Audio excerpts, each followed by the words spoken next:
দেবর্ষি নারদ যখন বললেন তখন মহর্ষি বেদব্যাস চরণে পড়ে গেছেন, প্রভু কৃষ্ণ চরিত্র কি করে বর্ণন করি? কৃষ্ণ কৃপা ছাড়া তো কৃষ্ণ চরিত্র বর্ণন করা সম্ভব নয়। কৃষ্ণ কৃপা কি করে হবে? দেবর্ষি নারদ বলছেন, একমাত্র কৃষ্ণ ভক্তের কৃপাতেই কৃষ্ণ কৃপা সম্ভব হয়। যতক্ষণ পর্যন্ত কৃষ্ণ ভক্তের কৃপা হবে না ততক্ষণ কৃষ্ণ কৃপাও হবে না। গোবিন্দ নিজে ডাইরেক্ট কৃপা করেন না, ভগবান কি করেন? নিজের ভক্তের মাধ্যমে কৃপা করেন। প্রেম সে বলো।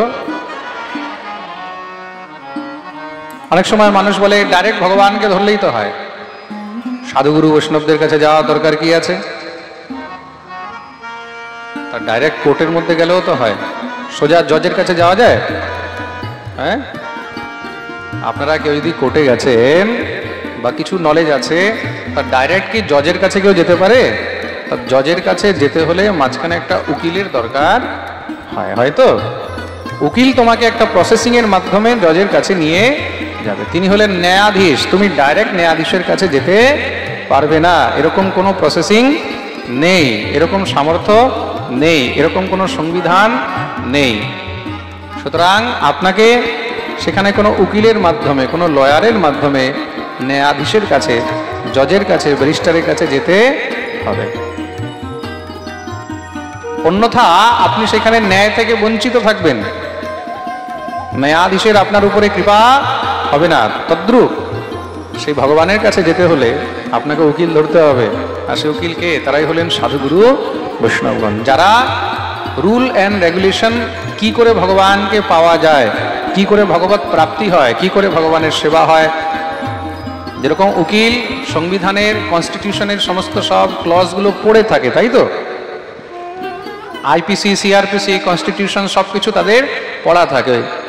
তো পড়া থাকে বলে কি হয়, তখন তারা সবকিছু জানে বলে তোমাকে সেই প্রসেসিং এর দ্বারা ব্যারিস্টারের কাছে নিয়ে যাবে, জজের কাছে নিয়ে যাবে, তখন গিয়ে তোমার সেখানে হিয়ারিং হবে। কিন্তু আমরা যদি ডাইরেক্ট চলে যাই তাহলে আমাদের তো কোনো নলেজ নেই। কোনো নলেজ আছে কি প্রসেসিং আছে, কনস্টিটিউশনের মধ্যে কি আছে, আইপিসি সেকশনের মধ্যে কি আছে, সিআরপিসির মধ্যে কি আছে, কোথায় কি আছে, কিভাবে কথা বলতে হবে, কিভাবে আমরা সেখানে কি করব, এগুলো আমাদের কোনো নলেজ নেই। তাহলে আমরা কি করে তার কাছে যাব? যাওয়ার সম্ভবই নেই। তার জন্য সাধুগুরু বৈষ্ণবদের কাছে কেন? তারা নিজের জীবনের সাধনার মাধ্যমে, শাস্ত্র অধ্যয়নের মাধ্যমে, সাধু সঙ্গের মাধ্যমে, তারা জীবনের অনুভবের মাধ্যমে ভগবত ভজন কি করে করতে হয়, সাধনা কি করে করতে হয়, গোবিন্দের কৃপা কি করে পাওয়া যায়, সেই অনুভবগুলো যখন তোমাকে বলবে, তারা তোমাকে সেই একটা প্রসেসিংয়ের মাধ্যমে, সেই একটা লাইনের মাধ্যমে তোমাকে নিয়ে গিয়ে ওখানে পৌঁছিয়ে দেবে। এবার বাকিটা ন্যায়াধীশের হাতে। প্রেম সে বলো। তার জন্য জীবনে সাধু গুরু বৈষ্ণবের দরকার আছে। তার নারদ এখানে এটাই বললেন, যতক্ষণ পর্যন্ত বৈষ্ণবের কৃপা হবে না, যতক্ষণ পর্যন্ত হরি ভক্তের কৃপা হবে না, কৃষ্ণ ভক্তের কৃপা হবে না, ততক্ষণ পর্যন্ত কৃষ্ণ ভক্তিও লাভ হবে না, কৃষ্ণ কৃপা লাভ হবে না। তাহলে বলে যাও বৈষ্ণব সঙ্গ করো, কৃষ্ণ ভক্ত সঙ্গ করো। এখন বেদব্যাস তো নারদেরই চরণ ধরে নিয়েছেন, বলে প্রভু আপনার থেকে বড় কৃষ্ণ ভক্ত আমি কোথায় পাবো? আপনার থেকে বড় আমি কৃষ্ণ ভক্ত কোথায় পাবো? আপনার থেকে বড় হরিভক্ত কোথায় পাবো? যার মুখে দিনরাত শুধু গোবিন্দের নাম লেগে রয়েছে, শ্রীকৃষ্ণ গোবিন্দ হরে মুরারে হে নাথ নারায়ণ বাসুদেব। দিনভর নারদই তো জপ করতে থাকেন, হ্যাঁ, শ্রীমন্নারায়ণ নারায়ণ নারায়ণ। আপনার থেকে বড় হরিভক্ত আর কোথায় পাবো? আপনি কৃপা করুন, আপনি আমাকে শ্রী হরিভক্তি প্রদান করুন। নারদ বললেন, আচ্ছা আমি তোমাকে বললাম আর তুমি আমারই পা ধরে নিলে? বলে প্রভু যেন খোঁজা তেন পাইয়া, যে খুঁজেছে সেই পেয়েছে, যে খুঁজেনি সে কোথাও পায়নি। যে খুঁজেছে সে ঘরেই পেয়ে গেছে, নিজের অন্তরেই পেয়ে গেছে। তা আমি কোথায় খুঁজতে যাব? আমার সামনে আপনার মতন সাক্ষাৎ পরম বৈষ্ণব আছে, আপনি আমাকে কৃপা করুন। নারদ তখন বেদব্যাসকে 4টি শ্লোকে উপদেশ করলেন। এই যে 4টি শ্লোকে উপদেশ করেছে এটাকেই চতুশ্লোকী ভাগবত বলা হয়। খুব মন দিয়ে শুনবে কিন্তু। এই যে 4টি শ্লোকে উপদেশ করেছে এটাকেই চতুশ্লোকী ভাগবত বলা হয়। আর এই 4টি শ্লোককেই মহর্ষি বেদব্যাস বিস্তার করে দিয়েছে। কত? 18,000 শ্লোকে। আর সেই 18,000 শ্লোক রূপী শ্রীমদ্ ভাগবত নিজের পুত্র শ্রী সুখদেব প্রভুকে তিনি পড়িয়েছেন।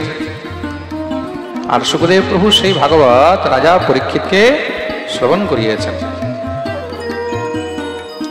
পারেক্ষিতোऽথ রাজর্ষের জন্ম কর্ম বিলাপনম সংস্থাম চ পাণ্ডুপুত্রাণাম বক্ষে কৃষ্ণ কথোদয়।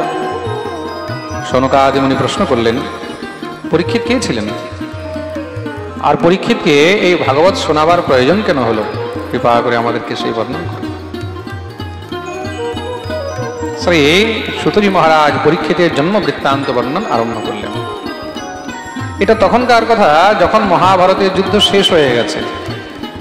ভীম নিজের গদা দিয়ে দুর্যোধনের জাং ভেঙে দিয়েছে। ভাঙা জাং নিয়ে দুর্যোধন পড়ে রয়েছে মরণাসন্ন হয়ে। সেই অবস্থায় সেখানে দ্রোণাচার্যের পুত্র অশ্বত্থামা গিয়ে উপস্থিত। মহারাজ আপনার জয় হোক, জয় হোক, জয় হোক। শুনেই তো দুর্যোধন একদম খচে গেছে, কুপিত হয়ে গেছে। আমি এখন মরণাসন্ন অবস্থায়, আমি এখন মৃত্যু শয্যায় পড়ে আছি, আর তুই আমার জয় জয়কার করছিস? দেখুন, এই সংসারে প্রশংসা মানুষের কখন ভালো লাগে? যখন সময় ভালো হয়। সময় ভালো না হলে তখন প্রশংসাও ভালো লাগে না। প্রেম সে বলো।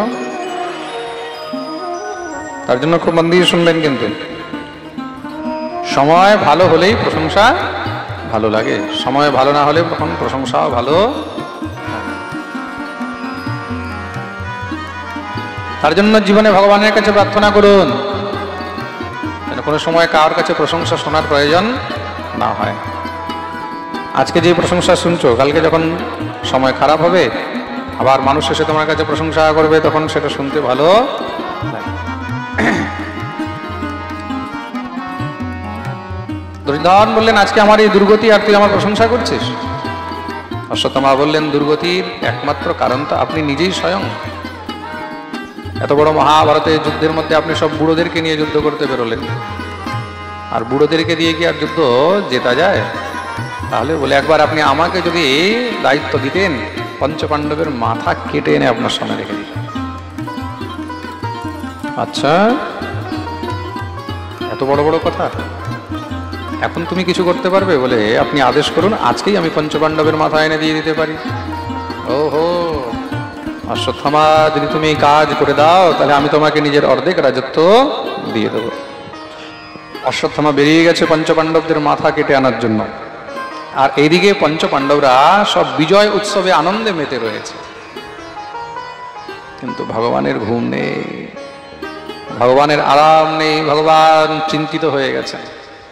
শিবিরের মধ্যে ভগবান পদচালন করছেন, একবার এদিকে, একবার ওদিকে, একবার এদিকে। বলে, ভগবানের কেন চিন্তা হয়ে গেছে? বলে, ভগবানের চিন্তা হবে না? পাণ্ডবরা নিজের সর্বস্ব ভগবানকে সমর্পণ করে দিয়েছে। আর জীব যখন নিজের সর্বস্ব ভগবানকে সমর্পণ করে দেয়, তখন দায়িত্ব ভগবানের আরো বেড়ে যায়, চিন্তা আরো বেড়ে যায়। আপনি গাড়িতে বসে যাচ্ছেন, সেই গাড়ির মধ্যে আপনার বেশি চিন্তা হবে না ড্রাইভারের বেশি চিন্তা হবে? বলুন তো। হ্যাঁ, ড্রাইভারের হবে তো। কেন? সে জানে যে সবার দায়িত্ব এখন আমার ঘাড়ে আছে। আপনি হয়তো এরকম করতে পারবেন, আপনি এরকম করতে পারবেন।